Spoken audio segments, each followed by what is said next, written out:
കേരളത്തിന്റെ ചരിത്രത്തിൽ ആദ്യമായിട്ട് തന്നെ തിരുവനന്തപുരത്ത് നിന്ന് തന്നെ ഒരു ബി.ജെ.പി. നേതാവ് മേയർ സ്ഥാനത്തേക്ക് വരുവാണ്. അതെ, അതെ, അതെ. അപ്പം അതിനെക്കുറിച്ച് ഒരുപാട് ചർച്ചകൾക്കും ഒരുപാട് നാടകീയ രംഗങ്ങൾക്കൊക്കെ ശേഷമാണ് അതെ. വി രാജേഷ് എന്നുള്ളൊരു പേര് അതെ. ബി.ജെ.പിയിൽ ഇപ്പം പറയുന്നത്. അതെ, അതെ. അപ്പം ഇതിന്റെ ഇപ്പോഴത്തെ ഒരു സിറ്റുവേഷൻ എന്താണ്, അതൊന്ന് എക്സ്പ്ലെയിൻ ചെയ്യും. അതായത് തലസ്ഥാനം കംപ്ലീറ്റ് ടിസ്റ്റോട് ടിസ്റ്റാണ് ഇപ്പോൾ.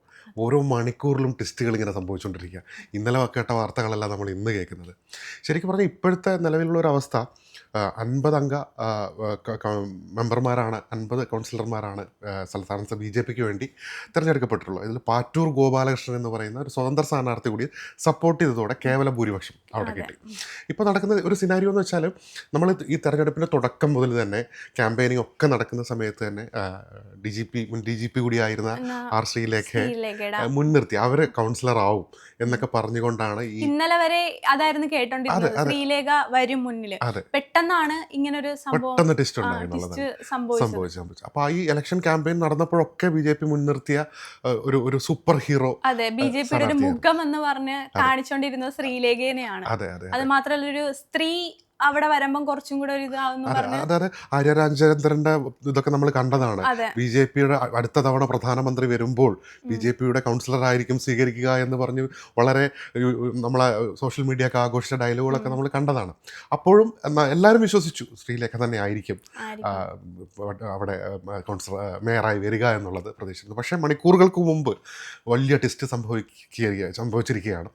വി രാജേഷ് അവിടെ കൗൺസിൽ സ്ഥാനാർത്ഥിയായി ബി.ജെ.പിക്ക് മേയർ സ്ഥാനാർത്ഥിയായി ബി.ജെ.പിക്ക് വേണ്ടി മത്സരിക്കും. ഒപ്പം തന്നെ GS ആശാനാഥ് ഡെപ്യൂട്ടി മേയർ സ്ഥാനത്തേക്ക് മത്സരിക്കുമെന്നുള്ള വാർത്തകളാണ്. ഡെപ്യൂട്ടി സ്ഥാനത്തേക്കും ഈ പറഞ്ഞ ശ്രീലേഖനെ വരാൻ അത് ആദ്യം അങ്ങനത്തെ ഉള്ള ഒരു കിംവദന്തികളൊക്കെ ഉണ്ടായിരുന്നെങ്കിലും നമുക്ക് മനസ്സിലാക്കാൻ കഴിയുന്നത് ശ്രീലേഖ അത് നിഷേധിച്ചു എന്നുള്ളത് തന്നെയാണ്. ഈ രാജീവ് ചന്ദ്രശേഖർ തുടക്കം മുതൽ ശ്രീലേഖയുടെ പക്ഷത്തായിരുന്നു.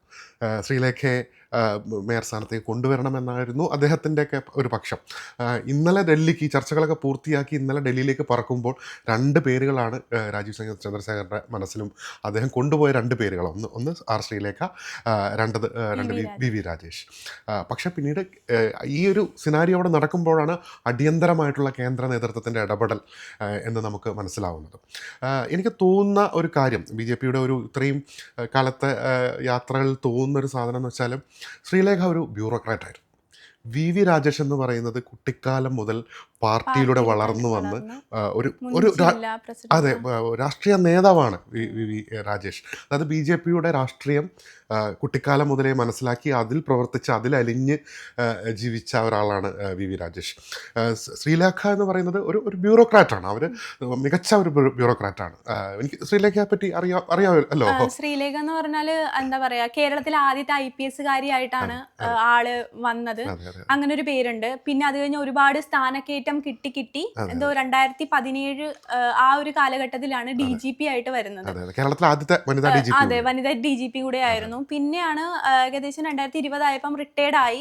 അത് കഴിഞ്ഞിട്ടും പുള്ളിക്കാരത്തി ശ്രദ്ധ നേടി. കാരണം ഈ പറഞ്ഞ രാഹുൽ മാങ്കൂട്ടത്തിന്റെ കേസിലാണെങ്കിലും നടിയെ ആക്രമിക്കപ്പെട്ട കേസിലാണെങ്കിലും ദിലീപിന് അതിനേക്ക് ആവശ്യമില്ലാതെ വലിച്ചിഴക്കപ്പെട്ടു എന്നൊക്കെ പറഞ്ഞ് കുറച്ച് പരാമർശങ്ങളൊക്കെ ഉന്നയിച്ച് നമ്മൾ ശ്രദ്ധ നേടിയിട്ടുണ്ടായിരുന്നു, സജീവമായി ഇറങ്ങിയിട്ടുണ്ടായിരുന്നു. പിന്നെയാണ് ഈ വർഷം ഒരു വർഷം എന്തോ ആയിട്ടുള്ളെന്ന് തോന്നുന്നു ആളെ ബി.ജെ.പിയിലേക്ക് ഇറങ്ങുന്നത്.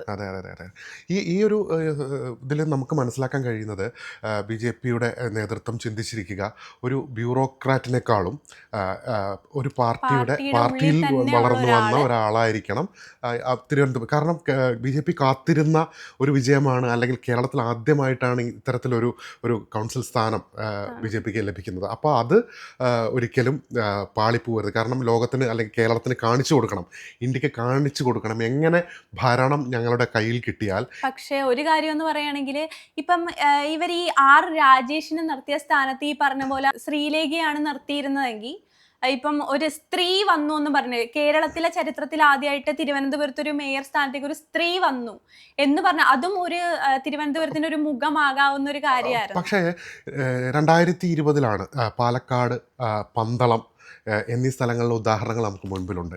അന്ന് ഈ പരിചിതമുള്ള രാഷ്ട്രീയത്തിൽ പ്രാവീണ്യമുള്ള ആൾക്കാരെ നിർത്താതിരുന്നത് ബി ജെ പിക്ക് വലിയ ദോഷം ചെയ്തിരുന്നു, പാലക്കാട്ടും പന്തളത്തും. അപ്പോൾ ആ ഒരു തിരിച്ചറിവിൽ നിന്നായിരിക്കാം ഈ രാഷ്ട്രീയത്തിൽ പരിചയമുള്ള ബി ജെ പി രാഷ്ട്രീയത്തിൻ്റെ എല്ലാ വശങ്ങളും അറിയുന്ന വി വി രാജേഷിനെ അവസാന നിമിഷം വി വി രാജേഷ്. മാത്രമല്ല എനിക്ക് തോന്നുന്നു RSSന്റെ ഒരു ഇടപെടൽ ഇതിൽ തീർച്ചയായിട്ടും വലുതായിട്ടുണ്ട്. കാരണം അവർ പറയുന്നുണ്ടായിരുന്നു CPM ഇത്രയും നാളും CPM ഭരിച്ചോണ്ടിരുന്ന ഈ ഒരു കോർപ്പറേഷൻ നേരെ BJPക്ക് കിട്ടുമ്പം അവിടെ ഒരു പാർട്ടിയിൽ നിന്ന് തന്നെ ഉള്ള ഒരാള് എന്താ പറയാ മുന്നിലേക്ക് വരുന്നതായിരിക്കും കുറച്ചുകൂടെ നല്ലതെന്ന് RSSന്റെയും ഒരു ഇടപെടൽ അവിടെ തീർച്ചയായിട്ടും ഉണ്ട്. സംഘത്തിനെ പറ്റി അറിയാഞ്ഞിട്ടാണ്. സംഘം പറയുന്നതല്ല സംഘം പ്രവർത്തിക്കുന്നത്. സംഘം ചിന്തിക്കുന്നത് നമ്മളൊക്കെ അല്ലെങ്കിൽ സാധാരണ ആൾക്കാർ അതിനൊക്കെ എത്രയോ മുന്നിലാണ് സംഘം ചിന്തിക്കുക എന്നുള്ളത്. തീർച്ചയായിട്ടും സംഘത്തിൻ്റെ ഇടപെടൽ ഇതിനകത്തുണ്ട്. അത് നമുക്ക് വളരെ വ്യക്തമാണ്. അത് പറയാൻ കാരണം തന്നെ ഇദ്ദേഹം വി വി രാജേഷ് യുവമോർച്ച സംസ്ഥാന അധ്യക്ഷനായിരുന്നു. അതേപോലെ തന്നെ BJP തിരുവനന്തപുരം ജില്ലാ അധ്യക്ഷനായിരുന്നു. ഒപ്പം തന്നെ നിലവിൽ സംസ്ഥാന കമ്മിറ്റി സെക്രട്ടറിയാണ്. ഒപ്പം തന്നെ കഴിഞ്ഞ കൗൺസിലിൽ ഇദ്ദേഹം ഉണ്ടായിരുന്നു. ഇപ്പോൾ ഇദ്ദേഹത്തെ പറ്റി പറയുകയാണെങ്കിൽ ആശാനാഥനെ പറ്റി പറയുകയാണെങ്കിൽ ഹാട്രിക് വിജയമാണ്. അദ്ദേഹം 3ാം തവണയാണ് അദ്ദേഹം കൗൺസിലിലെത്തുന്നത്. അപ്പോൾ തീർച്ചയായിട്ടും സംഘം വിലയിരുത്തുമ്പോൾ സംഘത്തിൻ്റെ ഒരു രീതിയുണ്ട്. സംഘത്തിനെ പറ്റി പറഞ്ഞു, ഈ കഴിഞ്ഞ 100 വർഷമായി ലോകത്ത് തന്നെ ഇത്തരത്തിലൊരു പ്രബലമായ ഏത് സംഘടനയുണ്ട്? 100 വർഷം കൊണ്ട് ഒരു ഒരു ഡിപ്ലോമാറ്റിക് അല്ലെങ്കിൽ ഒരു ഡെമോക്രാറ്റിക് രാജ്യത്തിൻ്റെ പരമാധികാരം അവരുടെ കയ്യിലാണ്. അപ്പോൾ അവർ ചിന്തിക്കുന്ന അല്ലെങ്കിൽ അവർ പ്രവർത്തിക്കുന്ന ആ രീതി അത് നമുക്കൊന്നും പെട്ടെന്ന് മനസ്സിലാക്കാൻ പറ്റില്ല. അപ്പോൾ അതിൽപ്പെട്ട ഒരു തീരുമാനമാണ് ഈ ശ്രീലേഖ അല്ല വി വി രാജേഷ് ആണ് ഇതിന് യോഗ്യൻ എന്ന്. ഇപ്പം എറണാകുളം കോർപ്പറേഷനിൽ ഇതുപോലത്തെ ഒരു പ്രതിസന്ധി കുറച്ച് ദിവസങ്ങൾക്ക് മുമ്പാണ് ഉണ്ടായത്. അതായത് അവസാന നിമിഷം വരെ ദീപ്തി മേരി വർഗീസിനെയാണ് അവര് മേയർ സ്ഥാനത്തേക്ക് കണ്ടിരുന്നത്. അവസാനമായപ്പോഴാണ് ഇതുപോലെ തന്നെ എന്താ പറയുക ഒരു ട്വിസ്റ്റ് സംഭവിച്ച് അവിടെ 2 ടേമായിട്ട് തിരിഞ്ഞ് VK മിനിമോളും ഷൈനി മാത്യുവും ആയത് 2 ടേമായിട്ടായത്. അപ്പൊ അവിടെ ദീപ്തി മേരി വർഗീസിന് അവിടെ ഒരു സ്ഥാനം പോലും ഇല്ല. അപ്പം അതുപോലെ ഈ BJPയിൽ ഇങ്ങനെ അവസാനം ഇങ്ങനെ ടേമായിട്ട് തിരിയുവോ അവിടെ? ഒരിക്കലും BJPയുടെ രാഷ്ട്രീയം അത്തരത്തിലായിരിക്കില്ല. ഇപ്പോൾ പ്രതിപക്ഷ നേതാവ് നമ്മളെ VD സതീശൻ പറഞ്ഞതുപോലെ ദീപ്തി മേരി വർഗീസ് ചെറിയ ക്യാമ്പസ് രാഷ്ട്രീയം മുതൽ വളർന്നു വന്ന് പാർട്ടിയുടെ യുവജന പ്രസ്ഥാനത്തിലും അങ്ങനെ വളർന്നു വന്ന ഒരാളാണ്. സ്വാഭാവികമായിട്ടും അവർ ഇത് ആഗ്രഹിക്കുന്നതിൽ തെറ്റില്ല. പക്ഷേ പാർട്ടിയുടെ തീരുമാനം അന്തിമമാണ്.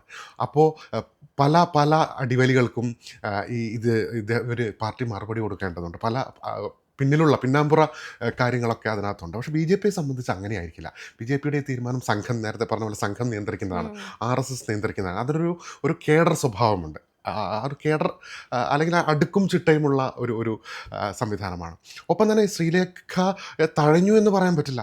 കാരണം നമുക്ക് അവസാന മണിക്കൂറുകളിൽ ഇപ്പോൾ ഒക്കെ കേൾക്കുന്നതെന്ന് വെച്ചാൽ വട്ടിയൂർക്കാവിൽ വരുന്ന നിയമസഭാ തെരഞ്ഞെടുപ്പിൽ BJPക്ക് ഒരുപാട് സാധ്യതയുള്ള വട്ടിയൂർക്കാവ് മണ്ഡലത്തിൽ അവരെ മത്സരിപ്പിക്കും.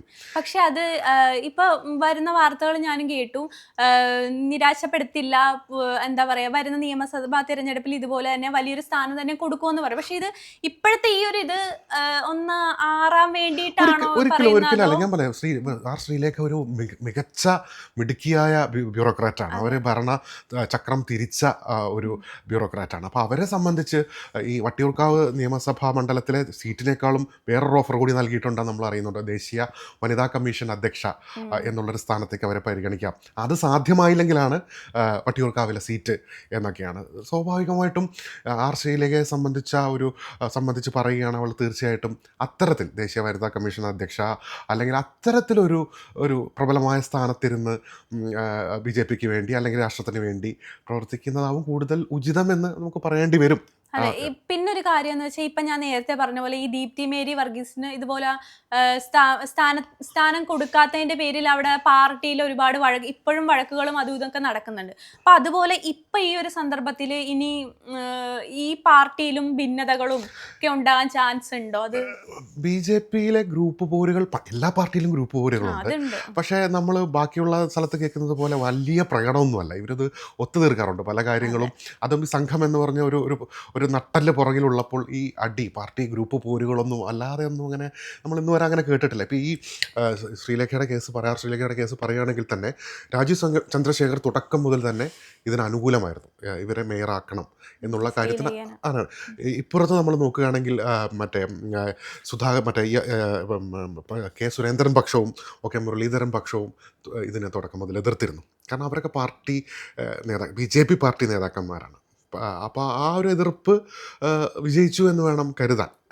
പക്ഷെ അതൊരു ഗ്രൂപ്പ് പോരിലേക്കോ അല്ലെങ്കിൽ പാർട്ടി വളർത്തിക്കോ അത്തരത്തിലൊന്നും BJPയിൽ വരില്ല. കാരണം കേന്ദ്ര നേതൃത്വത്തിൻ്റെ ശക്തമായ നിരീക്ഷണത്തിലാണ്. അതുമല്ല, ഞാൻ നേരത്തെ പറഞ്ഞതുപോലെ കേരളത്തിൽ എങ്ങനെ BJP എന്ന് കാണിച്ചു കൊടുക്കേണ്ട, അല്ലെങ്കിൽ വരും കാലത്തെ BJPയുടെ കേരളത്തിലെ ഭാവി ആണ് ഇപ്പൊ പറഞ്ഞ പോലെ തൃശ്ശൂര് ഞാനിങ്ങ് എടുക്കുവാന്ന് പറഞ്ഞ സുരേഷ് ഗോപി അവസാനം തൃശ്ശൂര് എടുത്തു. അപ്പൊ അതുപോലെ തന്നെ താമര വിരിയില്ല എന്ന് പറയട്ട് നമ്മുടെ തലസ്ഥാനത്ത് തന്നെ താമര വിരിഞ്ഞു.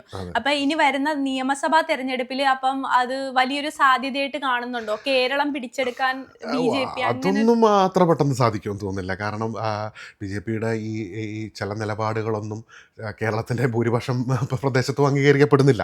പക്ഷേ ഈ തിരുവനന്തപുരത്തെ ഭരണം കൊണ്ട് കുറച്ച് സമയമെടുത്ത് തിരുവനന്തപുരത്തെ ഭരണം മികച്ചതാണ് എന്ന് കണ്ടാൽ സാധ്യതയില്ലാതില്ല. കാരണം ഇപ്പം ഈ പറഞ്ഞ പോലെ സുരേഷ് ഗോപി എത്രാമത്തെ തവണയാണ് തൃശ്ശൂർ എടുത്തത്? പക്ഷേ അദ്ദേഹം തോറ്റു മടങ്ങിയില്ല, അല്ല BJP തോറ്റു മടങ്ങിയില്ല.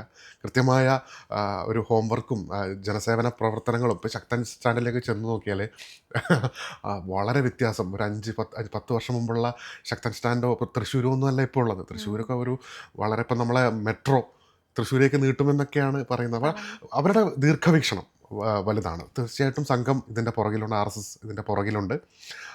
അപ്പോൾ ആ ഒരു ഘടകം എപ്പോഴും മുന്നിട്ട് നിൽക്കുന്നുണ്ട്. ഇപ്പോൾ തിരുവനന്തപുരത്തെ ഭരണം നല്ല രീതിയിലായി ജനങ്ങൾ അത് അംഗീകരിച്ചാൽ പയ്യെ BJPക്ക് സാധ്യതകളുടെ വാതിൽ തുറക്കുമെന്ന് തന്നെ നമുക്ക് അനുമാനിക്കാം.